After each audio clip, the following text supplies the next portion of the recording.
Hi, my name is Pat Latta, and I'm a financial advisor with ACT Advisors in Asheville, North Carolina. Today, I'd like to talk to you about different ways you can take distributions from your qualified retirement plans prior to age 59 and a half. First, I'd like to talk about the rule of 72T, which is a way that you can get money out of your qualified retirement plan prior to the age of 59 and a half. Using the rule of 72T, you must take equal and substantial periodic payments out of your plan. One of the hitches to the rule of 72T is you've got to take distributions for at least 5 years or until you're age 59 and a half, whichever of those is longer.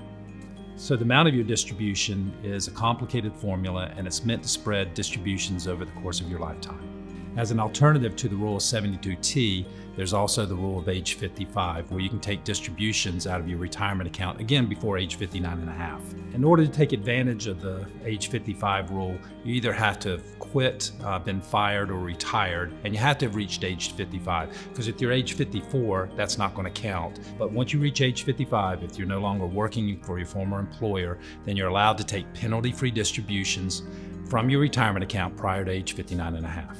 Taking early distributions will decrease the value of your portfolio and will probably have a negative impact on your overall financial health, especially if you enter retirement in a down market. So a fairly common mistake when people try to take advantage of the rule of 55 is they roll over their entire 401k or 403b into an IRA and then want to take distributions. And you can't do that without a 10% penalty. So again, you need to have a cohesive plan if you're going to take distributions. And it's not a bad thing to roll over some of the money to an IRA if you don't think you're going to need it.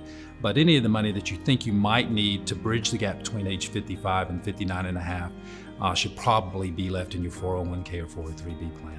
When you're taking a distribution from your 401k or your 403b using the age 55 rule, bear in mind that there's going to be mandatory 20% federal tax withheld. And there's no way around that. So that's something that you have to take into account. And whenever you file your taxes at the end of the year, that's when you'll reconcile the fact that these taxes were withheld. So one of the things you need to pay attention to is whether your 401k or 403b provider allows for distributions more than once per year. And if it's restricted like that, you need to make sure you incorporate that into part of your plan. An example of a client who's used the rule of 55 is someone who recently we prepared a financial plan for.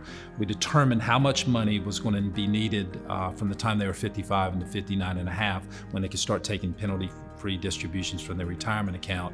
And by using the financial plan, we were able to have a good understanding of how much money needed to stay in the 401k or the 403b plan. And the rest of it we were able to roll over into an IRA, which gave them more investment options and choices which we think will have a more positive impact on their financial future. So if you're interested in learning more about the early distribution rules for your 403b or 401k plan, we'd love to hear from you.